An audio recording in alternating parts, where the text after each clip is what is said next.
ನಮಸ್ಕಾರ ವೀಕ್ಷಕರೇ, HTV ಕನ್ನಡದ ವಿಶೇಷ ಕಾರ್ಯಕ್ರಮಕ್ಕೆ ತಮಗೆಲ್ಲರಿಗೂ ಸ್ವಾಗತ. ಇವತ್ತಿನ ವಿಶೇಷ ಕಾರ್ಯಕ್ರಮ ಏನಪ್ಪಾ ಅಂದ್ರೆ ರಾಜ್ಯಪಾಲರ ಕೈಯಲ್ಲಿ ವಿಜಯ್ ಭವಿಷ್ಯ ಅನ್ನುವಂಥ ಒಂದು ಕಾರ್ಯಕ್ರಮಕ್ಕೆ ತಮಗೆಲ್ಲರಿಗೂ ಮತ್ತೊಮ್ಮೆ ಸ್ವಾಗತವನ್ನ ಕೋರ್ತಾ ಇದ್ದೀನಿ. ಇದರ ಬಗ್ಗೆ ನಮ್ಮ ಜೊತೆ ಮಾತುಕತೆಗೆ ಇದ್ದಾರೆ ನಮ್ಮ ಈ HTV ಕನ್ನಡದ ಮುಖ್ಯ ಸಂಪಾದಕರಾದಂತಹ ಡಿ ದೇವರಾಜೇಗೌಡರು ಅವರು ಕಾನೂನು ತಜ್ಞರು ಕೂಡ ಆಗಿದ್ದಾರೆ. ಅವ್ರ ಜೊತೆನೇ ಈ ಒಂದು ಕಂಪ್ಲೀಟ್ ವಿಷಯನ ತಿಳ್ಕೊಳ್ಳೋಣ. ಅದರ ಜೊತೆಗೆ ನಮ್ಮ ಜೊತೆ ಸಾಥ್ ನೀಡ್ತಾ ಇದ್ದಾರೆ ಇವತ್ತು ಕಾನೂನು ವಿದ್ಯಾರ್ಥಿಯಾದಂತಹ ಶ್ರೀಮತಿ ಅಶ್ವಿನ್ ನವೀನ್ ಅವರು. ಅವ್ರಿಗೂ ಕೂಡ ಈ ಒಂದು ಕಾರ್ಯಕ್ರಮಕ್ಕೆ ಸ್ವಾಗತವನ್ನ ಕೋರೋಣ. ಬನ್ನಿ. ಮೊದಲನೇದಾಗಿ ವೀಕ್ಷಕರೇ, ನಿಮ್ಗೆಲ್ಲರಿಗೂ ಗೊತ್ತೇ ಇದೆ, ತಮಿಳುನಾಡಲ್ಲಿ ಚುನಾವಣೆ ಮುಗಿದಿದೆ. ಚುನಾವಣೆಯ ನಂತರ ಬಂದಂತಹ ಫಲಿತಾಂಶನೂ ಕೂಡ ಪ್ರತಿಯೊಬ್ಬರಿಗೂ ಗೊತ್ತೇ ಇದೆ. ಚಿತ್ರನಟರಾದಂತಹ ವಿಜಯ್ ಅವರು ಜಯವನ್ನ ಸಾಧಿಸಿದ್ದಾರೆ. ಅದ್ರ ಬಗ್ಗೆ ಸಂಕ್ಷಿಪ್ತವಾಗಿ ಇವತ್ತು ಮಾಹಿತಿನ ತಿಳ್ಕೊಳ್ಳೋಣ.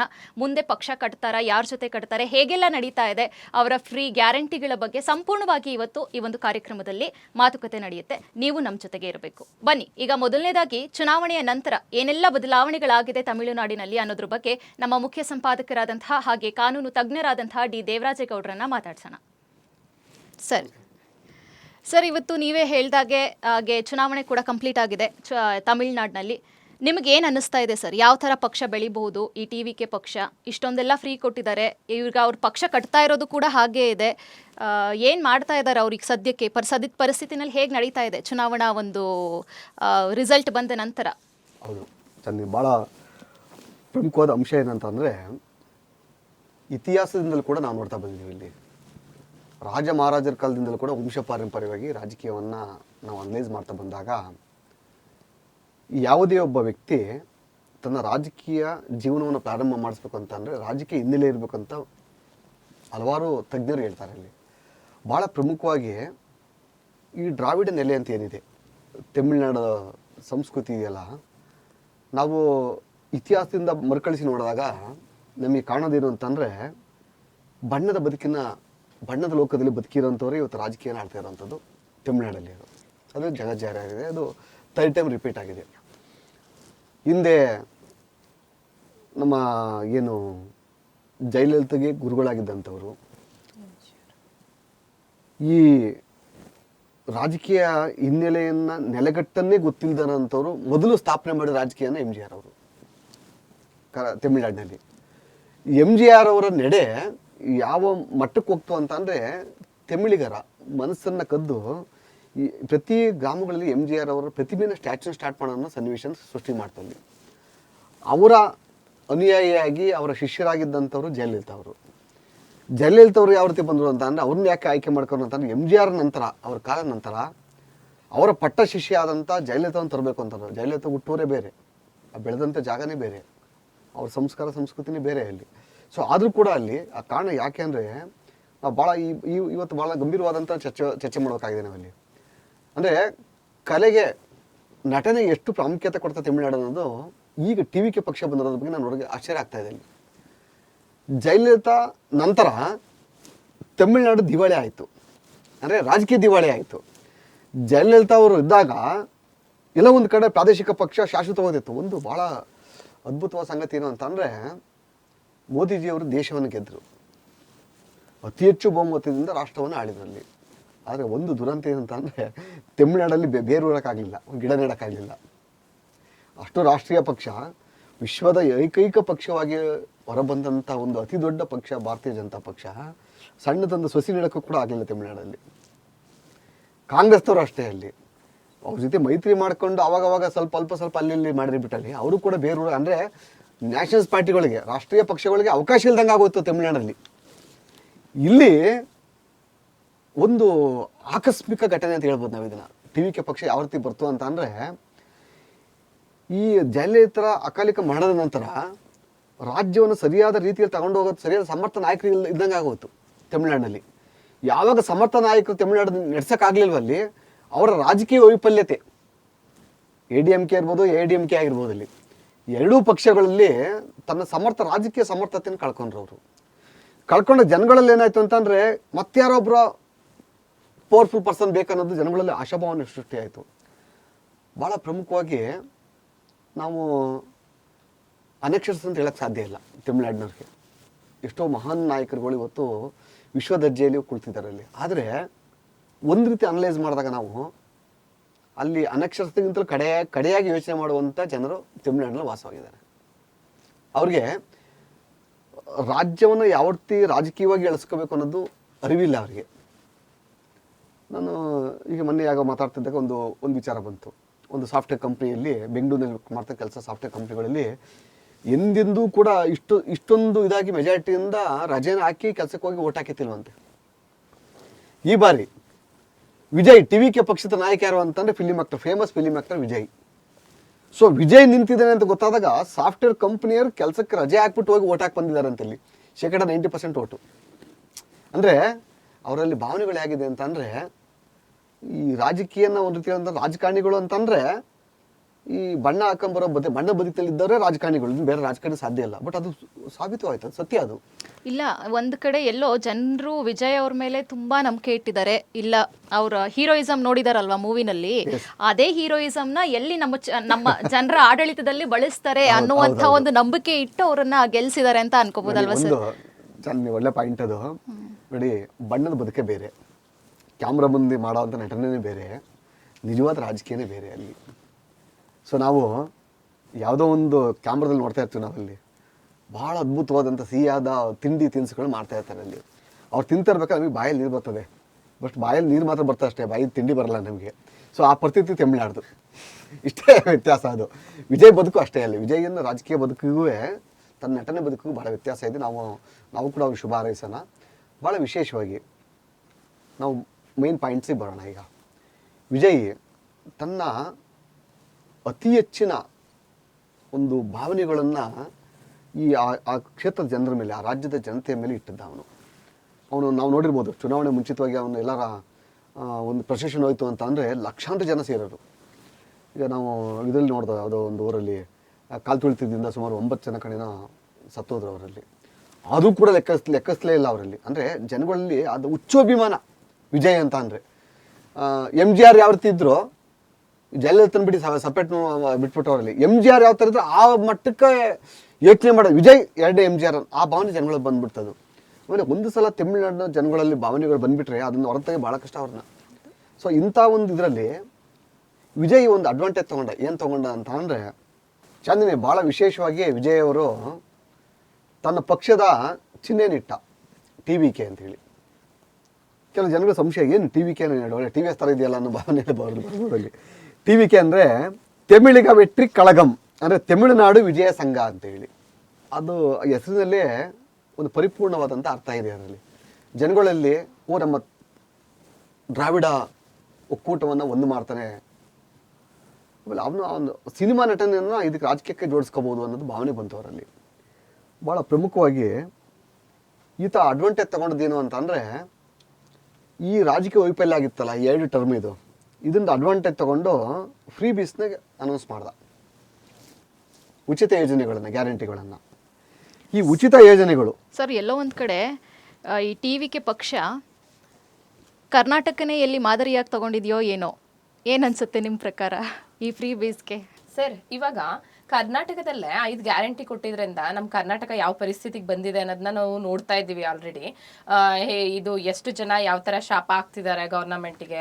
ಹಾಕುವಾಗ ಓಟು ಈ ಒಂದು ಗ್ಯಾರಂಟಿಗಳನ್ನ ನಂಬ್ಕೊಂಡು ತುಂಬ ಜನ ಓಟ್ ಹಾಕ್ಬಿಟ್ರು. ಬಟ್ ಇವಾಗ ಅದರಿಂದ ಅನುಭವಿಸ್ತಿರೋ ಒಂದು ಹಿಂಸೆಗಳನ್ನ ಇದನ್ನ ನೋಡ್ಬಿಟ್ಟು ಜನಗಳು ಇವಾಗ ಗೌರ್ನಮೆಂಟಿಗೆ ಇಡೀ ಶಾಪ ಹಾಕ್ತಿದ್ದಾರೆ. ಬಟ್ ಅದೇ ಥರನೇ ಇವರು ತಮಿಳ್ನಾಡಲ್ಲಿ ವಿಜಯ್ ಕೂಡ ಈ ಗ್ಯಾರಂಟಿಗಳನ್ನ ಇಟ್ಕೊಂಡು ಒಂದು ಎಲೆಕ್ಷನಲ್ಲಿ ಇವಾಗ ಗೆದ್ದಿದ್ದಾರೆ. ಬಟ್ ಇದೇ ಥರ ತಮಿಳ್ನಾಡಿನ ಆರ್ಥಿಕ ಪರಿಸ್ಥಿತಿನೂ ಕೂಡ ಯಾವ ಥರ ಆಗ್ಬೋದು ಈ ಒಂದು ಗ್ಯಾರಂಟಿಗಳಿಂದ ಅಂತ ಒಂದು ಸ್ವಲ್ಪ ಹೇಳ್ತೀರಾ ಸರ್ ನೀವು? ಹೌದು ಅಶ್ವಿನಿ, ಭಾಳ ಪ್ರಮುಖವಾದ ಅಂಶ ಏನು ಅಂತ ಅಂದರೆ, ಕರೆಕ್ಟ್ ಪಾಯಿಂಟ್ ತಾವು ಕೇಳಿದ್ರಿ. ಇಲ್ಲಿ ಈ ಕಾರ್ಯಕ್ರಮದ ಉದ್ದೇಶನೇ ರಾಜ್ಯಪಾಲರ ನಡೆ ಯಾವ ಕಡೆ ಅಂತ. ಗವರ್ನರ್ ಅವರು ಭಾಳ ದೂರಾಲೋಚನೆಯಿಂದ ಕೂಡ ಯೋಚನೆ ಮಾಡಿರ್ಬೋದು. ಕಾರಣ ಯಾಕೆಂದರೆ, ನಾನು ಅವ್ರಿಗೆ ಅಧಿಕಾರ ಮಾಡೋಕ್ಕೆ ಯಾಕೆ ಕೊಡಬೇಕಾಯಿತು, ಯಾಕೆ ಕೊಡಬಾರ್ದು ಅನ್ನೋದ್ರ ಬಗ್ಗೆ ಚರ್ಚೆಗೆ ಬರೋಣ ನಾವಲ್ಲಿ. ಭಾಳ ಪ್ರಮುಖವಾಗಿ ಕರ್ನಾಟಕ ಗೌರ್ಮೆಂಟು ಏನು ಕಾಂಗ್ರೆಸ್ ಸರ್ಕಾರ, ಕಾಂಗ್ರೆಸ್ ಆಡಳಿತ ಪಕ್ಷ ಏನು 5 ಗ್ಯಾರಂಟಿಗಳ ಜಾರಿಗೆ ತಂದಿದ್ರು, ಇವತ್ತು ನಾವೆಲ್ಲ ನೋಡ್ತಾ ಇದ್ದೀವಿ. ಅಲ್ಲಿ ಒಂದು ಎಂಪ್ಲಾಯ್ಮೆಂಟ್ ಇಲ್ಲ, ಡೆವಲಪ್ಮೆಂಟ್ಸ್ ಇಲ್ಲ ಬೇರೆ ಯಾವ್ದಾರ ಮ್ಯಾನ್ ಪವರ್ ಕ್ರಿಯೇಟ್ ಮಾಡೋಂಥ ಯಾವುದೇ ಒಂದು ಕಂಪ್ನಿಗಳನ್ನ ತಂದು ಹಾಕೋಕ್ಕಾಗಲಿಲ್ಲ ಅಲ್ಲಿ. ಭಾಳ ವಿಶೇಷವಾಗಿ ಫ್ರೀ ಬೀಸಿಂದ ಇವತ್ತು ಸ್ಯಾಲ್ರಿ ಕೊಡೋಕ್ಕಾಗ್ತಾ ಇಲ್ಲ ಇವತ್ತು. ಹೌದು ಟ್ಯಾಕ್ಸ್ ಗೌರ್ಮೆಂಟ್ ಟ್ಯಾಕ್ಸ್ ಏನು ಕಲೆಕ್ಟ್ ಆಗ್ತದೆ ಆ ಟ್ಯಾಕ್ಸಲ್ಲಿ ಇವತ್ತು ಸ್ಯಾಲ್ರಿ ಕೊಡೋಕ್ಕಾಗ್ತಾ ಇಲ್ಲ.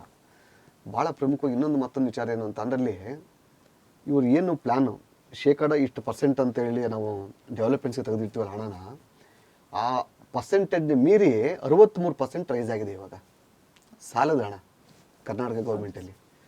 ಒಂದು ಇಷ್ಟೆಲ್ಲ ಆದರೂ ಕೂಡ ಅವರು ಕರ್ನಾಟಕ ಸ್ಟೇಟ್ ಗೌರ್ಮೆಂಟ್ನವರು ಅದು ಒಪ್ಕೊಳ್ಳೇ ಇಲ್ಲ, ಫ್ರೀ ಬೀಸ್ನ ಮಾಡಿ ತಪ್ಪು ಅಂತೇಳಿ. ಜನಗಳ ಮುಂದೆ ಇವತ್ತು ಕೂಡ ಒಪ್ಪಲಿಲ್ಲ ಅವರಲ್ಲಿ, ದಿವಾಳಿ ಆಗೋಗಿದೆ ಅಲ್ಲಿ. ಜನಗಳಿಗೆ ಅರ್ಥ ಆಯ್ತಿಲ್ಲ ಇವತ್ತಲ್ಲಿ.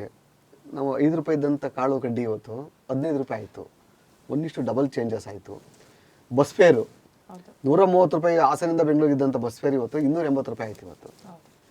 ಡೀಸೆಲ್ ಪೆಟ್ರೋಲ್ ಖರ್ಚುಗಳು ಅಲ್ಲಿ ಏನು ಸೆಸ್ ಅಂತ ಏನು ಹಾಕ್ತಾರೆ ಟ್ಯಾಕ್ಸು, ಅದು ಒಂದಿಷ್ಟು 3 ಆಯ್ತು ಅಲ್ಲಿ. ಎಲ್ಲೋ ಒಂದು ಕಡೆ ಈಗ ಸಣ್ಣ ಎಕ್ಸಾಂಪಲ್ಲು, ಹಳ್ಳಿಗಳು ಒಬ್ಬ ರೈತ ಯಾರೊಬ್ಬ ಕೂಲಿ ಕಾರ್ಮಿಕ ಇಲ್ಲೇನು ಯಾರೊಬ್ಬ ಕೆಲಸ ಮಾಡೋಂಥ ವ್ಯಕ್ತಿ ಒಂದು ಯಾವುದೋ ವೈನ್ ಶಾಪ್ಗೆ ಹೋದರೆ 30 ರೂಪಾಯಿ 35 ರೂಪಾಯಿಗೆ ಒಂದು ಬಾಟ್ಲ್ ಎಣ್ಣೆ ತಗೊಂಡು ಬರೋಣ ನಾನು, ಅಂದರೆ ಅದು ಇದು ಬೇಕಾದಂಥದ್ದು. ಆದರೆ ಇವತ್ತು ಅದೇ 30-35 ರೂಪಾಯಿ ಇದ್ದಂಥ ಒಂದು ಮದ್ಯಪಾನ ಇವತ್ತು 180 ರೂಪಾಯಿ ಆಗಿದೆ. 30 ರೂಪಾಯಿ ಎಲ್ಲ ಇವತ್ತು 180 ರೂಪಾಯಿ. ಹಾಗೆ ತಮಿಳ್ನಾಡು ಗೌರ್ಮೆಂಟಲ್ಲಿ ಅದನ್ನು ನಾನು ಹೇಳಿದೆ ನಿಮಗೆ, ಅಡ್ವಾಂಟೇಜ್ ತೊಗೊಂಡ ಅವನು ವಿಜಯ್ ಅಂತ ಹೇಳಿದ್ನಲ್ಲ, ಅವನು ಈ ಫ್ರೀ ಗ್ಯಾರಂಟಿಯನ್ನು ಕೊಟ್ಟನಲ್ಲ, ಇದು ಜನ ಮರಳಾಗೋರು. ಮೊದಲೇ ಚಿತ್ರನಟನಿಗೆ ಬಲಿಯಾದಂಥ ಜನಗಳು ಈ ಫ್ರೀ ಗ್ಯಾರಂಟಿಗೆ ಬಲಿಯಾಗೋರು. ಇದನ್ನೇ ರಾಜ್ಯಪಾಲರು ಯೋಚನೆ ಮಾಡಿರೋದು ನಮ್ಮ ಅಭಿಪ್ರಾಯ ಪ್ರಕಾರ. ಯಾವ ಕಾರಣಕ್ಕೆ ಅಂತ ಅಂದರೆ ನೋಡಿ, ಒಂದು ಭಾಳ ನಾನು ಕಾನೂನಾತ್ಮಕ ಹೇಳಬೇಕು ಅಂತ ಅಂದರೆ, ಅತಿ ಹೆಚ್ಚು ದೊಡ್ಡ ಪಕ್ಷವಾಗಿ ಹೊರಹೊಮ್ಮಿರೋದು ಇವತ್ತು TVK ಪಕ್ಷ.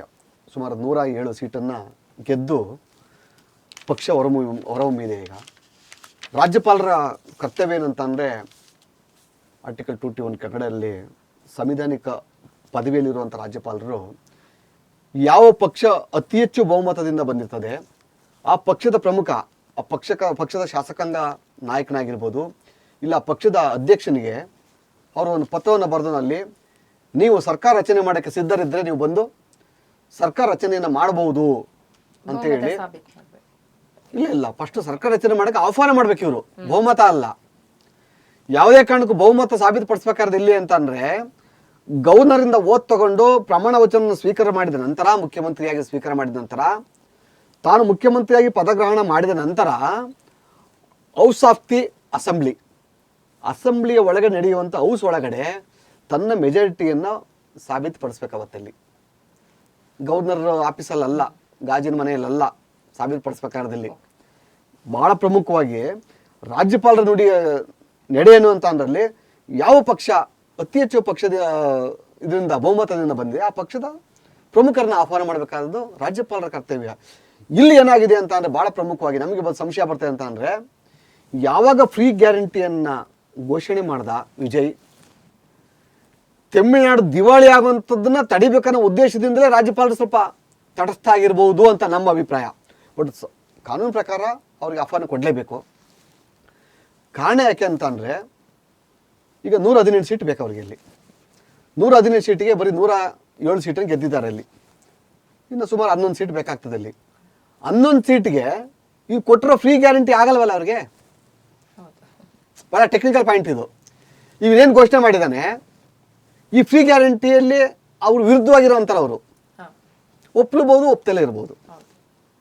ಸೊ ಅವರು ಒಪ್ಪಿದ್ರೆ ಪರವಾಗಿಲ್ಲ, ಇವನು ಒಪ್ಪದೇ ಇದ್ದಾರೆ ನಾ ಫ್ರೀ ಗ್ಯಾರಂಟಿ ಕೊಡೋಕ್ಕಿಲ್ಲ ಅಂದರೆ, ಇವನು ವಚನವನ್ನು ಕೊಟ್ಟು ಗೆದ್ದು ಬಂದವನಿಗೆ ಇವನು ಜನಗಳ ಮುಂದೆ ಜನ ಬಿಡಲ್ಲ. ಸೊ ಇದು ಇಕ್ಕಟ್ಟಲ್ಲಿ. ಅದಕ್ಕೆ ನೋಡಪ್ಪ ವಿಜಯ್, ಗೌರವಯುತವಾಗಿ ಫಸ್ಟ್ ನೀನು ನಿನ್ನ ಬಹುಮತವನ್ನು ಸಾಬೀತುಪಡಿಸೋಂಥ ಅಂಕಿಅಂಶಗಳನ್ನ ಬರ್ಕೊಂಬಾ. ನಿನಗೆ ನಿನ್ನ ಪಾರ್ಟಿಲಿ ಎಷ್ಟು ಜನ ಇದ್ದಾರೆ, ನಿನಗೆ ಬೆಂಬಲಿಸಿರುವಂಥ ಪಾರ್ಟಿ ಯಾರು, ಯಾವ್ಯಾವ ಶಾಸಕರು ನಿನಗೆ ಬೆಂಬಲಿಸ್ತಾರೆ, ಅವರಿಂದ ನೀನು ಲೆಟರ್ ತೊಗೊಂಬಾ. ನಾವು TVK ಪಕ್ಷದ ನಾಯಕನಾದಂಥ ವಿಜಯ್ ಅವರಿಗೆ ನಾವು ಬಹುಮತ ಸೋರಿಸ್ತಾ ಇದ್ದ, ಬೆಂಬಲ ಸೂಚಿಸ್ತಾ ಇದ್ದು ಬರ್ಸ್ಕೊಂಬ. So this is very important point. ಕೆಲವರಿಗೆಲ್ಲ ಒಂದು ಮಾಧ್ಯಮದಲ್ಲಿ ಬೇರೆ ಒಂಥರ ವೈಭವೀಕರಣ ಮಾಡ್ತಾಯಿದ್ರೆ, ರಾಜ್ಯಪಾಲರ ನಡೆ ಸರಿ ಇಲ್ಲ, ರಾಜ್ಯಪಾಲರು ತನ್ನ ಹಕ್ಕನ್ನು ಉಲ್ಲಂಘನೆ ಮಾಡ್ತಾ ಇದ್ದಾರೆ, ಅಲ್ಲಿ ರಾಜ್ಯಪಾಲ ಪ್ರೊಟೆಸ್ಟ್ ಎಲ್ಲ ನೋಡ್ತೇವೆ ನಾವು ಅಲ್ಲಿ. ಬಟ್ ಒಂದು ನನ್ನ ಅಭಿಪ್ರಾಯ, ನನ್ನ ಕಾನೂನು ಅಭಿಪ್ರಾಯ, ನನ್ನ ಹಲವಾರು ಹಿರಿಯ ಕಾನೂನು ತಜ್ಞರನ್ನು ನೋಡಿದೆ ನನ್ನಲ್ಲಿ. ಈಗ ಅಶೋಕ್ ಅರ್ನಳ್ಳಿ ಅವರು ಮಾತಾಡಿದ್ದಾರೆ, ಕೆಲವು ಹಿರಿಯ ತಜ್ಞರು. ಬಟ್ ನಾನು ಗವರ್ನರು ಮಾಡಿರೋ ತಪ್ಪಿರ್ಬೋದು, ಆದರೆ ಗವರ್ನರ್ ನಡೆ ಎಲ್ಲ ಒಂದು ಕಡೆ ಆ ಸಮಾಜವನ್ನು ಸಮತೋಲನ ತಗೊಂಡೋಗ್ಬೇಕು. ತಮಿಳುನಾಡು ಸರ್ಕಾರವನ್ನು ಅಧೋಗತಿ ತರಬಾರ್ದು, ಅದು ಸರಿಯಾದ ದಾರಿಲಿ ಹೋಗ್ಬೇಕಂತಂದು ಎಲ್ಲೋ ಒಂದು ಕಡೆ ಮಾರ್ಗಸೂಚಿ ಕೊಟ್ಟಿರ್ಬೋದಾ ಅನ್ನೋದು ನಮ್ಮ ಪ್ರಶ್ನೆ. ಸೊ ಹಾಗಾಗಿ ಗವರ್ನರ್ ನಡೆ ಇರಲೂಬೋದು ಆ ಥರ. ಅಲ್ಲಿ ಕಾನೂನಾತ್ಮಕವಾಗಿ ಗವರ್ನರ್ ಕರೀಲೇಬೇಕು, ಕೊಡಲೇಬೇಕು. ಈಗ ಕೊಡಬಾರ್ದು ಅಂತೇಳಿ ಗವರ್ನರ್ ನಡೆಯೋಕ್ಕೆ ಅಧಿಕಾರನೇ ಇಲ್ಲ. ಅದನ್ನು ಗವರ್ನರು ಯಾವಾಗ ಅವರು ನಾನು ಈ ರಾಜ್ಯದಲ್ಲಿ ಅತಿ ದೊಡ್ಡ ಪಕ್ಷವಾಗಿ ಹೊರಹೊಮ್ಮಿದ್ದೀನಿ, ನಾವಲ್ಲಿ ನಮ್ಮ ಸರ್ಕಾರ ರಚನೆ ಮಾಡ್ತೀವಿ ಕೊಡಿ ಅಂತ ಪತ್ರ ಕೊಡಲೇಬೇಕು, ಕೊಡ್ತಾರೆ, ಕೊಡಲ್ಲ ಅಂತಿಲ್ಲ, ಕೊಡ್ತಾರೆ. ಆದರೆ ಎಲ್ಲೋ ಒಂದು ಕಡೆ ಅಬ್ಸರ್ವೇಷನ್ ಯಾಕೆ ಮಾಡಿದ್ದೀರಿ 2-3 ಡೇಸ್ ಅಂತ ಅಂದರೆ, ಯಾರ್ಯಾರು ಎಲ್ಲೆಲ್ಲಿ ಡ್ಯಾನ್ಸ್ ಮಾಡ್ಬೋದು ಇವರು. ಈಗ ಸಣ್ಣ ಎಕ್ಸಾಂಪಲ್ ನಾನು ನೋಡ್ತಿದ್ದೆ ಎಲ್ಲ ಮಾಧ್ಯಮದಲ್ಲೆಲ್ಲ, ವೀಕ್ಷಕರು ಭಾಳ ಒಂದು ರೀತಿ ಖುಷಿಯಾದ ವಿಚಾರ ಏನು ಅಂತ ಅಂದರೆ, ತಮಿಳ್ನಾಡಲ್ಲಿ ಏನೇನು ಆಗ್ತದೆ ಅಂತ ಯಾರೂ ಶತ್ರುಗಳಿಲ್ಲ ಅಲ್ಲಿ. ಈಗ ಮಹಾಭಾರತ ಯುದ್ಧ ನಡೀತು ಅಂತ ಅಂದಾಗ, ಈ ಕೌರವರು ಪಾಂಡವರು ಯುದ್ಧಕ್ಕೆ ಹೋದಾಗ ಅಲ್ಲಿ ಕೊನೆಗೇನೋ ಸ್ವಲ್ಪ ಇಬ್ರಿಗೂ ಸುಸ್ತಾದಾಗ ಬೆವರು ಇದಾದಾಗ ಬಾರೋ ಅಂತ ಅಲ್ಲಿ ಭೀಮ ದುರ್ಯೋಧನ ತಪ್ಕೊಳ್ಳೋದು, ಅರ್ಜುನ ಇಂಥ ಒಂದು ವಿಪರ್ಯಾಸ ಇದು. ಸೊ ಇಂಥ ಒಂದು ಸನ್ನಿವೇಶ ತಮಿಳ್ನಾಡು ಇವತ್ತು ADMK ಇದು ಎರಡು ಶತ್ರು ಪಕ್ಷಗಳಿವು. ಈಗ ಇತಿಹಾಸದಲ್ಲಿ BJP ಕಾಂಗ್ರೆಸ್ ಯಾವುದೇ ಕಾರಣಕ್ಕೆ ಒಂದಾಗ ಸಾಧ್ಯ ಇಲ್ಲ. ಅದು ಎರಡು ಶತ್ರು ಪಕ್ಷಗಳಲ್ಲಿ ಅವೆರಡು ಒಂದಾದಾಗ ಅಲ್ಲಿ ಕಾರ್ಯಕರ್ತರ ಪರಿಸ್ಥಿತಿ ಏನಾಗ್ಬೋದು. ಇವತ್ತು ADMK ಕಾರ್ಯಕರ್ತರು ಬಡದಾಡಿದ್ದಾರೆ ತಮಿಳ್ನಾಡಲ್ಲಿ. ಬರೀ ಹೇಳಲೇಬಾರ್ದು, ಆ ಮಟ್ಟದ ಬಡದಾಟ ಅವ್ರದಲ್ಲಿ. ಅಷ್ಟು ಬಡದಾಡಿ ಚುನಾವಣೆಯಲ್ಲಿ ಎರಡು ಕಡೆ ಗೆದ್ದು ಬಂದು ಹೊರಗೆ ಬಂದಾಗ ಅಲ್ಲಿ ಕಾರ್ಯಕರ್ತರು ಒಡೆದು ಬಿದ್ದಿರ್ತಾರೆ. ಅಲ್ಲಿ ಇವರಿಬ್ರು ಒಂದಾಗ್ಬಿಟ್ಟು ಅವ್ರ ಪರಿಸ್ಥಿತಿ ಏನಾಗಬೇಕು ಹೇಳಿ. ಸೊ ಈ ಪರಿಸ್ಥಿತಿಗೆ ಎಲ್ಲ ಗೊಂದಲಕ್ಕೆ ತೆರೆ ಎಳಿಬೇಕನ್ನೋ ಒಂದೇ ಸದುದ್ದೇಶ ರಾಜ್ಯಪಾಲರದು. ರಾಜ್ಯಪಾಲರ ನಡೆ ಏನು ಅಂತ ಅಂದ್ರಲ್ಲಿ ಇವರು ADMK ಅಂತ ತಗೋತಾರೋ, DMK ಅಂತ ತಗೋತಾರೋ, ಮತ್ತು ಕಾಂಗ್ರೆಸ್ಸಿಂದ ತಗೋತಾರೋ, ಮತ್ತು ಇತರ ಪಕ್ಷಗಳನ್ನ ತಗೋತಾರೋ, ಯಾರು ಬಹುಮತ ಕೊಡ್ತಾರೋ ತೋರ್ಸಪ್ಪ ನೀನು ನನ್ನ ಮುಂದೆ ನೀನು ಬಹುಮತ ಕೊಡೋದು ಬೇಡ, ಇಂಥ ಬೆಂಬಲ ಕೊಡ್ತಾನೆ ಸೂಚಿಸಿ ಸಾಕಷ್ಟೇ ಇಲ್ಲಿ. ಇದಕ್ಕೂ ಅಬ್ಸರ್ವೇಷನ್ ಇರ್ಬೋದಿಲ್ಲ. ಹಾಗಾಗಿ ರಾಜ್ಯಪಾಲರ ನಡೆ ಏನಿದೆ ಅದು ಭಾಳ ಗಂಭೀರತೆ ಪಡ್ಕೊಂಡಿದೆ. ಅದರಲ್ಲಿ ಕೆಲವರೆಲ್ಲ ಹಲವಾರು ಸುದ್ದಿ ಮಾಧ್ಯಮಗಳಲ್ಲಿ ಏನು ಹೇಳ್ಬೋದು, ಇಲ್ಲಿ ರಾಜ್ಯಪಾಲರ ನಡೆ ಸಂವಿಧಾನಿಕವಾಗಿ ಇಲ್ಲ, ಹಾಗೆ ಹೀಗೆ. ಹೌದು, ಆದರೆ ರಾಜ್ಯಪಾಲರ ಗುರಿ ಒಂದಿದೆ, ತಮಿಳುನಾಡು ಬೀದಿಗೆ ಬರಬಾರ್ದು, ಕರ್ನಾಟಕ ಥರ ಅಭಿವೃದ್ಧಿ ಕುಂಠಿತ ಆಗಬಾರ್ದು, ಮತ್ತು 6 ತಿಂಗಳು ಚುನಾವಣೆ ಆಗೋ ಥರ ಆಗಬಾರ್ದು. ಈಗ ಯಾರು ಬಂದಿರ್ತಾರೆ ಅವನಲ್ಲಿ ಸಿಂಪಲ್ ಹೇಳೋದು, ನಾವು ಕರ್ನಾಟಕದಲ್ಲಿ ನೋಡೋದು, ನಾವಲ್ಲಿ ನನಗೆ ಮಂತ್ರಿ ಪದವಿ ಕೊಡಲ, ಬೆಳಗ್ಗೆ ರಾಜೀನಾಮೆ ಕೊಡ್ತೀನಿ ಅಂತಾರೆ. ಹೌದಲ್ವಾ? ಇದು ಸಾಮಾನ್ಯ. ಇದು ಅಲ್ಲಿ ಹಂಗೆ ತಮಿಳ್ನಾಡಲ್ಲಿ 11 ಜನ ಬಂದಿರ್ತಾರಲ್ಲ, 11 ಜನಕ್ಕೆ 11 ಮಂತ್ರಿ ಕೊಡ್ಬೇಕಂತ ಅಂದರೆ ನಂಗೆ 11 ಜನ ನಿಮ್ಮ ಸರ್ಕಾರ ರಚನೆ ಮಾಡೋಕ್ಕೆ ನೀವು ಮುಖ್ಯಮಂತ್ರಿ ನಿಮ್ಮೇ ತಗೊಳ್ಳಿ, ನಂಗೆ 11 ಪವರ್ಫುಲ್ ಪೋಸ್ಟ್ ಕೊಡಿ ಅಂತ ಅಂದ್ಬಿಟ್ರೆ ಇವನ್ ಕತೆ, 117 ಸೀಟ್ ಗೆದ್ದಿರೋರು, 107 ಸೀಟ್ ಗೆದ್ದಿರೋರು, ಇವ್ರ ಶಾಸಕರ ಕತೆ ಏನಾಗಬೇಕು. ಸೊ ಇವೆಲ್ಲ ಟೆಕ್ನಿಕಲ್ ಪ್ರಾಬ್ಲಮ್ಸ್ ಇವು. ಮತ್ತು ಒಂದು ನಮ್ಮ ಕುಮಾರಸ್ವಾಮಿ ಹೇಳ್ತಾಯಿದ್ರು ಬೆಳಿಗ್ಗೆ ಪ್ರೆಸ್ ಮೀಟಲ್ಲಿ ಹೇಳ್ತಾಯಿದ್ರು, ಅಲ್ಲಿ ಇದು ಒಂದು ರೀತಿ ವಿಜಯ್ಗೆ ಸಂಕಷ್ಟದ ದಿವಸ ಪ್ರಾರಂಭ ಆಗಿದೆ ಅಂತ. ಇದು ಸಂಕಟ ದಿವಸ ಅಲ್ಲ, ಈಗ ಒಂದು ಸಂಕಟ ದಿವಸ ಪ್ರಾರಂಭ ಆಗಿದೆ. ಗೆದ್ದು ನಿಮ್ಮದೇ ನಿದ್ದೆ ಮಾಡೋಕ್ಕಾಗಲ್ಲ. ಬೆಳಗ್ಗೆ ಯಾರು ಕಿತ್ಕೊಂಡು ಹೋಗ್ತಾರೋ, ಯಾರು ಎಲ್ಲಿ ಮಾಡ್ತಾರೋ, ಎಲ್ಲಿ ಏನು ಮಾಡ್ತಾರೋ ಗೊತ್ತಿಲ್ಲ ಅದು. ಸೊ ಹಾಗಾಗಿ ವಿಜಯ್ ಗೆದ್ದು ಮುಖ್ಯಮಂತ್ರಿ ಆದರೂ ಕೂಡ ಅವನಿಗೆ ಸರ್ಕಾರ ಯಾವಾಗ ಬೀಳ್ತದೆ ಅನ್ನೋ ಭಯ, ಜವಾಬ್ದಾರಿ ಇಲ್ಲ. ತಾನು ಶಾಸಕಾಂಗ ಪಕ್ಷದ ನಾಯಕನಾಗಿರ್ತಾನೆ, ಮುಖ್ಯಮಂತ್ರಿ ಆಗಿರ್ತಾನೆ, ವಿರೋಧ ಪಕ್ಷದವ್ರ ಬಾಯಿಗೆ ಆಹಾರ ಆಗ್ತಾನೆ. ಇವ್ರು ಎಲ್ಲಿ ಇನ್ನು 11 ಜನ ಕಿತ್ಕೊಂಡು ಹೊರಟೋಗ್ಬಿಟ್ರೆ ಅವತ್ತೇ ಸರ್ಕಾರ ಬಿದ್ದು ಹೋಗ್ತದೆ. ಅವ್ರು ಕೇಳಿದ ಒಂದು ರೀತಿ ಬ್ಲ್ಯಾಕ್ ಮೇಲ್ ಮಾಡೋರಿಗೆ ಹಾಸಿಗೆ ಕೊಟ್ಟಂಗೆ ಆಗೈತೆ ಈಗ ತಮಿಳ್ನಾಡಲ್ಲಿ. ಸೊ ಈ ದೃಷ್ಟಿಯಿಂದ ರಾಜ್ಯಪಾಲರು 3 ದಿವಸ ಗಡುವು ಕೊಟ್ಟದ್ದು ಅವ್ರಿಗೆ. ಸರ್ಕಾರ ರಚನೆ ಮಾಡೋಕ್ಕೆ ಯಾರ್ಯಾರು ನೀನು ಬೆಂಬಲಿಸ್ತಿದ್ಯಾ ಅದು ಅನಧಿಕೃತವಾಗಿ, ಅದು ಅಫಿಷಿಯಲಾಗಿ ಕೇಳೋಕ್ಕೆ ಅಧಿಕಾರ ಇಲ್ಲ. ಯಾರು ಬಹುಮತ ಇದೆಯಾ ಅವ್ರನ್ನ ಕೇಳಬೇಕಾಗಲಿ, ಬಂದು ನಿಮ್ಮದು ಸರ್ಕಾರ ರಚನೆ ಮಾಡಿದ್ದೀವಿ ಅಲ್ಲಿ, ಆಮೇಲೆ ಹೌಸಲ್ಲಿ ಹೋಗ್ಬಿಟ್ಟು ನೀವು ಬಹುಮತ ಸಾಬೀತುಪಡಿಸಿ ಅಂತೇಳಿ. ಸೊ ರಾಜ್ಯಪಾಲ, ನಾನು ಈ ಕಾರ್ಯಕ್ರಮದ ವಿಷಯ ಈ ಮೂಲಕ ಏನು ಹೇಳ್ತೀನಿ ಅಂತಂದರೆ, ಎಲ್ಲೋ ಒಂದು ಕಡೆ ತಮಿಳುನಾಡು ರಕ್ಷಣೆಗಾಗಿ ರಾಜ್ಯಪಾಲರ ನಡೆ ಇರಬಹುದು, ತಮಿಳುನಾಡಿನ ಅಭಿವೃದ್ಧಿಗಾಗಿ ಅವ್ರು ತಗೊಂಡ ತೀರ್ಮಾನದ ನಡೆಯನ್ನು ನೋಡಿ ರಾಜ್ಯಪಾಲರ ಅಬ್ಸರ್ವೇಷನ್ ಇರ್ಬೋದು. ಇದರಲ್ಲಿ ತಪ್ಪು ಇಲ್ಲ ಅಂತ ನನ್ನ ಅಭಿಪ್ರಾಯ. ಕಾನೂನು ಚೌಕಟ್ಟು ಕೊಡಬೇಕು. ನನ್ನ ಪ್ರಕಾರ ಇವತ್ತು ನೀನು 6 ಗಂಟೆ 6:30 7 ಗಂಟೆ ಒಳಗಡೆ ಅವ್ರ ಅನುಮತಿ ಕೊಡ್ತಾರೆ ಅಂತ ನಂಬಿಕೆ ನಮಗಿದೆ. ಅಲ್ಲಿ ಅದು ಕೊಡ್ತಾರೆ, ಅದರಲ್ಲಿ ಏನು ಮಾತಿಲ್ಲ.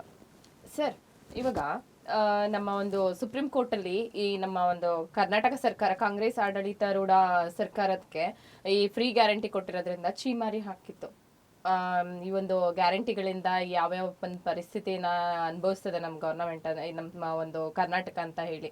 ಇದೇ ರೀತಿ ತಮಿಳ್ನಾಡಲ್ಲೂ ಈಗ ಫ್ರೀ ಗ್ಯಾರಂಟಿ ಕೊಟ್ಟಿರೋದ್ರಿಂದ ಅದನ್ನು ಕೂಡ ಯಾವ ರೀತಿ ಒಂದು ಪರಿಣಾಮಗಳನ್ನ ಎದುರಿಸ್ಬೇಕಾಗತ್ತೆ ಅಂತ ಹೇಳ್ತೀರಾ ಸರ್? ಎಸ್, ಒಂದು ಭಾಳ ವಿಶೇಷವಾಗಿ ಪ್ರಜಾಪ್ರತಿನಿಧಿ ಕಾಯ್ದೆ RP ಆಕ್ಟ್ ಕೆಳಗಡೆಯಲ್ಲಿ ಯಾವುದೇ ಒಂದು ಪಕ್ಷ ರಚನೆಯಾಗಿ ಚುನಾವಣೆಗೆ ಸ್ಪರ್ಧೆ ಮಾಡ್ತೀನಿ ಅಂದಾಗ ತನ್ನ ಪ್ರಣಾಳಿಕೆಯನ್ನು ಬಿಡುಗಡೆ ಮಾಡಬೇಕು ಅವನಲ್ಲಿ. ಆ ಪ್ರಣಾಳಿಕೆಯಲ್ಲಿ ಅವನು ಏನು ಫ್ರೀ ಬೀಸ್ನ ಉಚಿತ ಗ್ಯಾರಂಟಿಗಳನ್ನ ಘೋಷಣೆ ಮಾಡ್ತಾನೆ. ಇದು ಭಾಳ ಸಂಕ್ಷಿಪ್ತವಾದಂಥ ವಿಚಾರ ಇದು.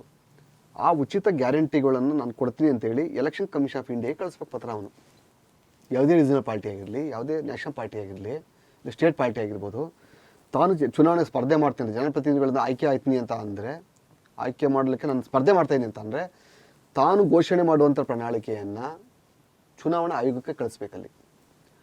ಚುನಾವಣಾ ಆಯೋಗ ಆಲ್ ಪಾರ್ಟಿ ಮೀಟಿಂಗ್ ಕರೆದು ಅಲ್ಲಿ ಅವರು ಆ ಆಲ್ ಪಾರ್ಟಿ ಮೀಟಿಂಗಲ್ಲಿ ನೀವು ಕೊಡ್ತಿರೋಂಥ ಉಚಿತ ಗ್ಯಾರಂಟಿ ಘೋಷಣೆ ಇದು ಕಾನೂನು ಬಾಹಿರವಾಗಿದೆ, ಕಾನೂನು ಪರವಾಗಿದೆ ಅಂತೇಳಿ ಅವರು ಅನುಮತಿ ಕೊಟ್ಟ ನಂತರ ಅದನ್ನು ಪ್ರಣಾಳಿಕೆ ಬಿಡುಗಡೆ ಮಾಡಬೇಕು.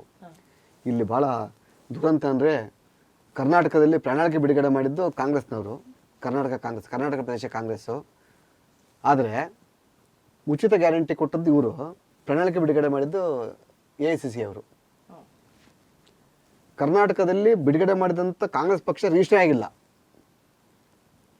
ಇಲ್ಲಿ ಏನು ವಿಜಯವನ ಪಕ್ಷ ಇದೆಯಲ್ಲ, ಈ ಪಕ್ಷ ಮಾನ್ಯತೆ ಪಡ್ಕೊಂಡಿದೆ ಅಂತ ಗೊತ್ತಿಲ್ಲ. ಇದು ಭಾಳ ವೆರಿ ಇಂಪಾರ್ಟೆಂಟ್. ಇದು ರೀಸನಲ್ ಪಾರ್ಟಿ ಓಪನ್ ಮಾಡಿದಾಗ ಅವನಿಗೆ ಕಾನೂನಲ್ಲಿ ಚುನಾವಣಾ ಆಯೋಗದ ಕಾನೂನು ಇದೆ, RP ಆಕ್ಟ್ ಕೆಳಗಡೆ, ಪ್ರಜಾಪ್ರತಿನಿಧಿ ಕಾಯ್ದೆ 1951 ಕೆಳಗಡೆಯಲ್ಲಿ ಚುನಾವಣಾ ಆಯೋಗಕ್ಕೆ ಯಾವ ರೀತಿ ಪತ್ರ ಕೊಡಬೇಕು ಅನ್ನೋ ಅನುಮತಿ ತಗೊಂಡು ಗೊತ್ತೇ ಇಲ್ಲ ಅವನಿಗೆ, ಅದು ಗೊತ್ತೇ ಇಲ್ಲ. ಆ ಕಾರಣದಿಂದಲೇ ಗವರ್ನರು ಪಾಯಿಂಟ್ ಇಟ್ಟಿರೋದಲ್ಲಿ. ಸೊ ಇವನೇನು ಈ ಪಾರ್ಟಿ ಏನು ಮಾಡ್ತೋ ಈ ಒಂದು ತೀರ್ಮಾನ. ಇನ್ನೊಂದು ಇವಾಗ ಯಾವುದೇ ಒಂದು ಪಕ್ಷ ಆಗಿರ್ಲಿ ರಾಜಕೀಯವಾಗಿ ಒಂದು ಜನಗಳಿಗೆ ಆಮಿಷ ಒಡ್ಡಿ ಎಲೆಕ್ಷನ್ ಅಲ್ಲಿ ಓಟ್ ಹಾಕಿಸ್ಕೊಡೋ ಹಾಗಿಲ್ಲ, ಮತ್ತೆ ಗೆದ್ರೂ ಅದಕ್ಕೆ ವ್ಯಾಲ್ಯೂ ಇಲ್ಲ ಅಂತ ಮುಂಚೆಯಿಂದನೂ ಸಂವಿಧಾನದಲ್ಲಿ ಮೆನ್ಷನ್ ಮಾಡಿದ್ದಾರೆ. ಅದಕ್ಕೆ ಬೆಸ್ಟ್ ಎಕ್ಸಾಂಪಲ್ ಕೊಡ್ತೀನಿ. ಅಲ್ಲಿ Ashwin Kumar versus union of India ಪ್ರಕರಣ ಸುಪ್ರೀಂ ಕೋರ್ಟ್ ನಡೀತಾ ಇದೆ. ನಾವು ಕೂಡ ಕರ್ನಾಟಕ ಸ್ಟೇಟ್ CM ಮೇಲೆ ಕೂಡ ಹಾಕಿದ್ದು, ಸಿದ್ದರಾಮಯ್ಯ ಮೇಲೆ ಹಾಕಿದ್ದು, ಹಲವಾರು ಸಚಿವರ ಮೇಲೆ ಹಾಕಿದ್ದು ನಾವಲ್ಲಿ. ಅದು ಇಲ್ಲಿ ಕೆಲವು ಟೆಕ್ನಿಕಲ್ ಎವಿಡೆನ್ಸ್ ಮೇಲೆ ನಾನು ಡಿಸ್ಮಿಸ್ ಆಯಿತು. ಅಲ್ಲಿ 7 Rule 11 ಅಪ್ಲಿಕೇಶನ್ ಆಗಿ ಸುಪ್ರೀಂ ಕೋರ್ಟ್ ಆಯ್ತದು. ಸುಪ್ರೀಂ ಕೋರ್ಟ್ ಹೋಗಿದ್ದು ಅದು ರೂಲಿಂಗ್ ಜಜ್ಮೆಂಟ್ ಆಗಿದೆ ಈಗ ಅದು. ಆಮೇಲೆ ಆ ಜಜ್ಮೆಂಟನ್ನು ವಿರುದ್ಧವಾಗಿ ಈಗ ಕಾನ್ಸ್ಟಿಟ್ಯೂಷನ್ ಬೆಂಚ್ಗೆ ಹೋಗಿದೆ, ಫುಲ್ ಬೆಂಚಸ್ಗೆ ರೆಫರ್ ಆಗಿದೆ. ಅಲ್ಲಿ ಸುಪ್ರೀಂ ಕೋರ್ಟಲ್ಲಿ ಏನಾರ ಆ ಫುಲ್ ಬೆಂಚಸ್ಸಲ್ಲಿ ಅದರ ಅಪೀಲ್ ಅಲವಾಯಿತು ಅಂತ ಅಂದರೆ ಇವರೆಲ್ಲ ಗೌರ್ಮೆಂಟ್ ಕೊಲ್ಯಾಪ್ಸ್. ಸೊ ಹಾಗಾಗಿ ಯಾವುದೇ ರಾಜಕೀಯ ಪಕ್ಷ ಉಚಿತ ಗ್ಯಾರಂಟಿ ಕೊಡೋಕ್ಕೆ ಮುಂಚಿತವಾಗಿ ಅವರು ಸಂವಿಧಾನಬದ್ಧವಾಗಿ ಚುನಾವಣಾ ಆಯೋಗದ ಅನುಮತಿ ತಗೋಬೇಕು.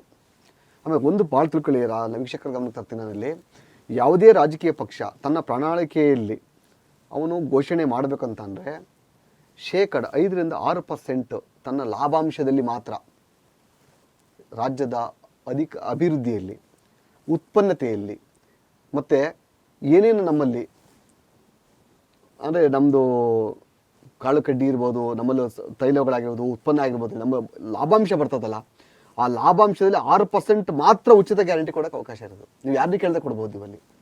ಅದಕ್ಕಿಂತ ಮೇಲ್ಪಟ್ಟು ನೀವು ಕೊಡಬೇಕು ಅಂತ ಅಂದರೆ ಸಂವಿಧಾನಬದ್ಧವಾಗಿ ಗವರ್ನರ್ ಮುಖಾಂತರವಾಗಿರ್ಬೋದು, ಮತ್ತು ಎಲೆಕ್ಷನ್ ಕಮಿಷನ್ ಆಫ್ ಇಂಡಿಯಾ ಅವರಿಂದ ಅನುಮತಿ ತಗೊಳ್ಳೇಬೇಕು. ಕಾರಣ ಯಾಕೆ ಅಂತ ಅಂದರೆ, ಈಗ ಸಣ್ಣ ಎಕ್ಸಾಂಪಲ್ಲು ಅರ್ಥ ಆಗೋ ಥರ ಹೇಳ್ತೀನಿ ನಿಮಗೆ. ನಿಮ್ಮದು ಒಂದು ಮನೆ ಇದೆ, ನಿಮಗೆ ಒಂದು ಕೋಟಿ ರೂಪಾಯಿ ಮನೆ ಕಟ್ಟಬೇಕಂತ ಕನಸು ಕಾಣ್ತಾ ಇದ್ರಿ ನೀವಲ್ಲಿ. ನಿಮಗೆ ಸ್ಯಾಲ್ರಿ 1 ಲಕ್ಷ ರೂಪಾಯಿ ಸ್ಯಾಲ್ರಿ ಬರ್ತದೆ ಅಂತೇಳಿ, ಗಂಡ ಹೆಂಡತಿ ಇಬ್ರಿಗೂ 1 ಲಕ್ಷ ಸ್ಯಾಲ್ರಿ ಅಂದರೆ 2 ಲಕ್ಷ ಸ್ಯಾಲ್ರಿ ಬರ್ತದೆ ಅಲ್ಲಿ. ನೀವು 1 ಕೋಟಿ ರೂಪಾಯಿ ಮನೆ ಕಟ್ಟಬೇಕಂತ ಕನಸು ಕಾಣ್ತಾ ಇರ್ತೀರಿ ಅಲ್ಲಿ. ಆ ಮನೆಯದು ಲೋನ್ EMI ಒಂದು ತಿಂಗಳಿಗೆ 6 ಲಕ್ಷ ರೂಪಾಯಿ ಬರ್ತದೆ. ನಿಮ್ಮ ಸ್ಯಾಲ್ರಿ 2 ಲಕ್ಷ ಇದೆ, ಅದರಲ್ಲಿ ನಿಮ್ಮ ಮಕ್ಕಳು ಫೀಸ್ ಕಟ್ಟಬೇಕು, ಮನೆ ಬೇಕಾದ ದೈನಂದಿನ ಚಟುವಟಿಕೆ ಬೇಕು ಅಲ್ಲಿ. ಇಷ್ಟೆಲ್ಲ ಆದಮೇಲೆ ಉಳ್ಕೊಳ್ಳೋದು ಎಷ್ಟು? ಇನ್ನು 65-70 ಸಾವಿರ ಉಳಿತದೆ. ಆ 65-70 ಸಾವಿರಕ್ಕೆ ಸೀಮಿತವಾಗಿ ಮಾತ್ರ ನಿಮಗೆ ಲೋನ್ ಕೊಡ್ತದೆ ಬ್ಯಾಂಕು. ಅದ್ರ ಮೇಲೆ ಎಕ್ಸಸ್ ಕೊಟ್ಟರು ಕೂಡ ಬ್ಯಾಂಕ್ ರಿಕವರಿ ಮಾಡೋಕ್ಕಾಗಲ್ಲ. ಸೊ ವೈಲೇಷನ್ ಆಫ್ ಲಾ, ಅದು RBI ರೂಲ್ ವೈಲೇಷನ್ ಮಾಡಿದೆಯಾ ಅಂತ. ಅದೇ ಥರನೇ ಇಲ್ಲವೇ ಚುನಾವಣಾ ಆಯೋಗ, ನೀವು ಫ್ರೀ ಗ್ಯಾರಂಟಿ ಕೊಟ್ಟಿದೆಯಲ್ಲ ನೀನು ಪರ್ಸೆಂಟೇಜ್ ಕಾಸಾಗಿ ಕೊಟ್ಟಿದೆಯಲ್ಲ ನೀನಲ್ಲಿ, ಅದಕ್ಕೆ ನಾವು ಲಯಬಲ್ ಅಲ್ಲ. ಹಾಗಾಗಿ ನೀವು ಹೇಳೋ ಪ್ರಶ್ನೆ ಏನು ಅಂತಂದ್ರಲ್ಲಿ, ಬೇರೆಯವ್ರು ಏನಾದ್ರು 10 ಜನ ಇವರಿಗೆ ಬಹುಮತದ ಸಪೋರ್ಟ್ ಕೊಟ್ಟು ಬಂದರೆ, ಬೆಂಬಲ ಸೂಚಿಸಿ ಬಂದರೆ, ಈ ಫ್ರೀ ಗ್ಯಾರಂಟಿ ಕ್ಯಾನ್ಸಲ್ ಆಗ್ಬೋದಾ? ಖಂಡಿತ. ಯಾಕೆ ಅವ್ರು ಒಪ್ಪಲಿಲ್ಲ ಅಂದ್ರೆ ಈಗ ಬಹುಮತ ಯಾರು ಕೊಡ್ತಾರೆ ಅವರು ನಾವು ನಿಮಗೆ ಬಹುಮತ ಕೊಡೋದಕ್ಕೆ ರೆಡಿ ಇದೀವಿ, ಬೆಂಬಲ ಕೊಡೋಕೆ ರೆಡಿ ಇದೀವಿ, ಆದ್ರೆ ನೀವು ಕೊಟ್ಟಿರೋ ಫ್ರೀ ಗ್ಯಾರಂಟಿನ ಮಾತ್ರ ನಮ್ಮ ಕಡೆಯಿಂದ ಎಕ್ಸ್ಪೆಕ್ಟ್ ಮಾಡಬೇಡಿ ಅಂದ್ರೆ ಈಗ ಅದು ಕ್ಯಾನ್ಸಲ್ ಆಗುತ್ತೆ. ಕ್ಯಾನ್ಸಲ್ ಮಾಡಲೇಬೇಕು. ಇದು ಹೆಂಗೆ ಅಂತಂದ್ರೆ ಈ ಕಾಳಸಂತೆ ಇದ್ದಂಗೆ.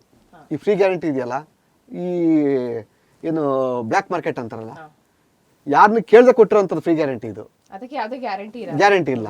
ಅದನ್ನ ಯಾವ್ದು ರಾಜ್ಯಪಾಲರಿಗೂ ಪರ್ಮಿಷನ್ ಕೊಟ್ಟಿಲ್ಲ, ಇಲ್ಲ ಚುನಾವಣಾ ಆಯೋಗ ಪರ್ಮಿಷನ್ ಕೊಟ್ಟಿಲ್ಲ, ಇಲ್ಲ ಗೌರ್ಮೆಂಟ್ ಆಫ್ ಇಂಡಿಯಾ ಕೊಟ್ಟಿಲ್ಲ, ರಾಷ್ಟ್ರಪತಿ ಕೊಟ್ಟಿಲ್ಲ. ನೀವು ನಿಮ್ಮ ಪಕ್ಷದಲ್ಲಿ ಹೇಳಿರೋದು ಇದು ಪ್ರಣಾಳಿಕೆ ಇದು. ಸೊ ನಡೆಸಲೇಬೇಕಂತೇನಿಲ್ಲ. ಸೊ ಅಲ್ಲಿಗೆ ಮತದಾರರು ಮೂರ್ಖರಾಗ್ತಾರೆ. ಅಂದ್ರೆ ಮತ ಹಾಕಿರಲ್ಲ, ಅಲ್ಲಿ ಮತದಾರ ಮೂರ್ಖರಾದ್ರು. ಅಂದ್ರೆ ಈಗ ಸದ್ಯಕ್ಕೆ ನೀವು ಹೇಳ್ದ ಹಾಗೆ ತಮಿಳ್ನಾಡಲ್ಲಿ ಬಜೆಟ್ ಇರೋದೇ 3.5 ಇಂದ 4 ಲಕ್ಷ ಕೋಟಿವರೆಗೂ ಬಜೆಟ್ ಇದೆ. ಆದ್ರೆ ಇವ್ರು ಹೇಳಿರೋ ಗ್ಯಾರಂಟಿ ಪ್ರಕಾರ ಫ್ರೀ ಗ್ಯಾರಂಟಿಗಳನ್ನ ಕೊಡಬೇಕು ಅಂತಂದ್ರೆ ಮಿನಿಮಮ್ 6 ಲಕ್ಷ ಕೋಟಿ ಬೇಕಾಗತ್ತೆ. ಹಾಗಾದ್ರೆ ನೀವ್ ಹೇಳೋ ಪ್ರಕಾರನೇ ಬಂತು, ಎಲ್ಲಿಂದ ತರ್ತಾರೆ ಅಂತ? ಅದೇ ತಮಿಳ್ನಾಡು ಅಡ ಇಡೋದು. ಅಂದ್ರೆ ಯಾವ್ದೇ ಸರ್ಕಾರ ಬಂದ್ರೆ ಆ ರಾಜ್ಯ ಅಡ ಇಡೋದು. ಈ ಸಿದ್ದರಾಮಯ್ಯನವರು ಎಲ್ಲಾ ಗವರ್ನಮೆಂಟ್ ಗಿಂತ ಹೆಚ್ಚು ಸಾಲ ಮಾಡಿರಂತ ಒಬ್ಬ ಮುಖ್ಯಮಂತ್ರಿ ಅಂತ ಹೇಳಿದ್ರೆ ಸಿದ್ದರಾಮಯ್ಯನವರೇ. ಈಗ ಎರಡನೇ ವಿಜಯ ಆಗ್ತಾನೆ. ಈಗ ಅಕಸ್ಮಾತ್ ಮುಖ್ಯಮಂತ್ರಿ ಆದ್ರೆ ಈ ಫ್ರೀ ಗ್ಯಾರಂಟಿ ಕೊಟ್ಟರೆ ಎರಡನೇ ವಿಜಯನೇ ಫಸ್ಟ್ನೇ ಆಗ್ತಾನೆ. ಯಾಕಂದ್ರೆ ಅತಿ ಹೆಚ್ಚು ಗ್ಯಾರಂಟಿ ಕೊಟ್ಟರೆ ಇವನೇ ಈಗ. ಸೊ ಹಾಗಾಗಿ ಇವತ್ತಿನ ಒಂದು ಈ ಕಾರ್ಯಕ್ರಮದಲ್ಲಿ ನಾವು ಬಹಳ ವಿಶೇಷವಾಗಿ ಏನು ಹೇಳ್ತೀವಿ ಅಂತ ಅಂದ್ರೆ, ಯಾವುದೇ ಪಕ್ಷ ರಾಜಕೀಯವಾಗಿ ತನ್ನ ಅಸ್ತಿತ್ವವನ್ನು ಸ್ಥಾಪನೆ ಮಾಡೋಕ್ಕೋಸ್ಕರ ಕೊಡುವಂಥ ಈ ಮೋಸದ ಗ್ಯಾರಂಟಿಗಳಿದೆಯಲ್ಲ, ಈ ಗ್ಯಾರಂಟಿಗಳಿಗೆ ಮತದಾರ ಬಲಿಯಾಗಬಾರ್ದು. ಆ ಬಲಿಯಾದಾಗ ಆ ರಾಜ್ಯದ ಅವ್ಯವಸ್ಥೆ ಪ್ರಾರಂಭ ಆಗ್ತದೆ. ಎಕ್ಸಾಂಪಲ್ ನೋಡಿ, ಈಗ ನಮ್ಗೆ ಕೊಟ್ಟರೆ 7,76,00,000 ಜನ ಜನಸಂಖ್ಯೆ ಇದೆ ಅಲ್ಲಿ. ಅದರ ಮಹಿಳೆಯರೇ 3,88,00,000 ಜನ ಅವರಲ್ಲಿ. ಈ 3,88,00,000 ಜನ ಮಹಿಳೆಯರಿಗೆ ನೀವು ಉಚಿತವಾಗಿ ನೀವು ಅಷ್ಟು ದುಡ್ಡನ್ನು ಚಿನ್ನವನ್ನು ಕೊಟ್ಕೊಬಂದ್ರೆ ಬಿಡಿಸೋದು ಬೇಡ. ಅದು ಬಂದರೆ ಅರ್ಧ ತಮಿಳ್ನಾಡನ್ನು ಇದಕ್ಕೆ ವರ್ಲ್ಡ್ ಬ್ಯಾಂಕಿಗೆ ಅಡ ಇಡಬೇಕು. ಅರ್ಧ ತಮಿಳ್ನಾಡನ್ನೇ ಎಲ್ಲ ಅದು ಅತಿ ಹೆಚ್ಚು ನಾವು ದೇವರ ನಾಡು ಅಂತ ಕರಿತೀವಿ ನಾವು ತಮಿಳ್ನಾಡಿನಲ್ಲಿ. ಅಲ್ಲಿ ಬೇರೆ ಸ್ವಾಭಾವಿಕ ಸಂಪನ್ಮೂಲಗಳು ಯಾವುದೂ ಇಲ್ಲ. ತಮಿಳ್ನಾಡಲ್ಲಿ ಯಾವ್ದಾರು ಇದೆಯಾ? ಗೋಲ್ಡ್ ಮೈನಿಂಗ್ ಇಲ್ಲ, ಖನಿಜಗಳಿಲ್ಲ, ಬರೀ ಶಿಪ್ಮೆಂಟು. ಸಮುದ್ರದ ತೀರದಲ್ಲಿ ಏನು ನಮಗೆ ವ್ಯಾಪಾರ ವಹಿವಾಟಿದೆಯೋ, ಅಕ್ಕಿ ಸ್ವಲ್ಪ ಜಾಸ್ತಿ ಬೆಳೀತಾರೆ, ಭತ್ತ ಜಾಸ್ತಿ ಬೆಳೀತಾರೆ, ಬೇಕಾದಂಥ ಇನ್ನೆಲ್ಲ ಕಡೆ ಹತ್ತಿ ಜಾಸ್ತಿ ಬೆಳೀತಾರೆ. ಅದು ಬಿಟ್ಟು ನಮ್ಮ ಕರ್ನಾಟಕ ಬೇರೆ ಬೇರೆ ರಾಜ್ಯದಲ್ಲಿರುವಂಥ ಒಂದು ವಾಣಿಜ್ಯ ಬೆಳೆಗಳು ಯಾವೂ ಇಲ್ಲ ಅಲ್ಲಿ. ಸೊ ಹಾಗಾಗಿ ಸಂಪನ್ಮೂಲ ಆಗ್ತದೆ. ಆಮೇಲೆ ಕಾರ್ಖಾನೆಗಳು, IT-BT ಕಂಪ್ನಿಗಳಿಲ್ಲ ಹೆಚ್ಚಿಗೆ, ಅತಿ ಹೆಚ್ಚು ಸಂಪನ್ಮೂಲ ಬರೋಕ್ಕಲ್ಲಿ. ಆಮೇಲೆ ಪೋರ್ಟ್ಗಳಲ್ಲಿ ಈ ನಮ್ಮ ಕರ್ನಾಟಕ ಬೇರೆ ಬೇರೆ ಸ್ಟೇಟ್ ಇದ್ದಂಥ ಇಂಪೋರ್ಟ್ ಎಕ್ಸ್ಪೋರ್ಟ್ಸ್ಗಳಿಲ್ಲ ಅಲ್ಲಿ. ಸೊ ಇವೆಲ್ಲ ಒಂದು ಆರ್ಥಿಕ ಪರಿಸ್ಥಿತಿಗೆ ನಾವೆಲ್ಲ ಕ್ಯಾಲ್ಕುಲೇಟ್ ಮಾಡಬೇಕಾಗ್ತದೆ ಇಲ್ಲಿ. ಹಾಗಾಗಿ ತಮಿಳ್ನಾಡು ಸರ್ಕಾರ ಎಷ್ಟು ದಿವಸ ಇರ್ತದೆ ಗ್ಯಾರಂಟಿ ಇಲ್ಲ. ಬಟ್ ಫ್ರೀ ಗ್ಯಾರಂಟಿ ಅಂತೂ ಹೊಗೆ ಹಾಕೊಂಡು ಲೆಕ್ಕ. ಅದು ಈಗ ಮುಗಿದೋಗಿದೆ, ಅಂತ್ಯ ಕಾಣ್ತದೆ. ವಿಜಯ್ ಸರ್ಕಾರ ರಚನೆ ಮಾಡಬೇಕು ಅಂತ ಅಂದರೆ ಫ್ರೀ ಗ್ಯಾರಂಟಿ ಮತ್ತೆ ರಚನೆ ಮಾಡಬೇಕು. ಮತ ಹಾಕಿರೋರ ಕತೆ ಮುಗೀತು. ಈಗ ಅವ್ರು ಫ್ರೀ ಗ್ಯಾರಂಟಿ ಕೊಡಲ್ಲ ಅನ್ನೋದಕ್ಕಾದ್ರೂ ಒಂದು ಕಾರಣ ಸಿಕ್ಕಿದೆ ಈಗ ವಿಜಯ್ ಅವರಿಗೆ. ಯಾಕೆ ಅಂದ್ರೆ ನೀವು ಪೂರ್ತಿ ಮತಗಳನ್ನ ಕೊಟ್ಟು ಗೆಲ್ಸಿದ್ರೆ ನಾನು ಖಂಡಿತವಾಗ್ಲೂ ಕೊಡ್ತಾ ಇದ್ದೆ, ನಿಮ್ಮಿಂದಾನೇ ಆಗಿರೋದು, ನೀವು ಪೂರ್ತಿ ಮತಗಳು ಕೊಟ್ಟಿಲ್ಲ, ಅದಕ್ಕೆ ನಾವು ಫ್ರೀ ಗ್ಯಾರಂಟಿ ಕೊಡಲ್ಲ ಅಂತ ಹೇಳ್ತಾರೆ. ಈಗ ನನ್ನ ಪ್ರಕಾರ ಅವ್ನ ಮನಸ್ಸಲ್ಲಿ ಕೊಡೋತ್ತಿಗೆ ಡೀಸೆಲ್ ಆಗ್ಬಿಡ್ಲೇನೋ ಮಾಡ್ತಾರೆ ಇದ್ದಾರೆ. ಸರ್ಕಾರ ಡೀಸೆಲ್ ಆಗ್ಬಿಟ್ಟೊತ್ತಿಗೆ ಸಂಪೂರ್ಣ ಬಹುಮತದಿಂದ ಬರ್ಬೋದನ್ನೋ ಭಾವನೆ ಇರ್ಬೋದೇನೋ ಅಲ್ಲಿ. ನೋಡಿದ್ರಲ್ಲ ವೀಕ್ಷಕರೇ, ಇಲ್ಲಿಯವರೆಗೂ ತಮಿಳುನಾಡಿನ ಚುನಾವಣೆಯ ಕುರಿತು ಮಾತಾಡಿದ್ವಿ. ರಾಜ್ಯಪಾಲರ ನಡೆಯ ಬಗ್ಗೆ ಯಾವುದೇ ರೀತಿಯಾದಂಥ ಅವಹೇಳನಕಾರಿಯಾದಂಥ ಮಾತುಗಳು ಬೇಡ ಅಂತ ಹೇಳ್ತಾ ಈ ಒಂದು ಕಾರ್ಯಕ್ರಮ ನಿಮಗೆಲ್ಲ ಇಷ್ಟ ಆಯಿತು ಅಂತ ಭಾವಿಸ್ತೀನಿ. ರಾಜ್ಯಪಾಲರ ನಡೆ ಸಂವಿಧಾನದ ಕಡೆ ಅನ್ನುವಂಥ ಈ ಒಂದು ವಿಶೇಷವಾದಂಥ ಕಾರ್ಯಕ್ರಮನ ಇಲ್ಲಿಗೆ ಮುಕ್ತಾಯ ಮಾಡ್ತಾ ಇದ್ದೀವಿ. ಮತ್ತೆ ಸಿಗ್ತೀವಿ ಮತ್ತೊಂದು ವಿಶೇಷವಾದಂಥ ಕಾರ್ಯಕ್ರಮದ ಜೊತೆಗೆ. ಅಲ್ಲಿಯವರೆಗೂ ನಮಸ್ಕಾರ.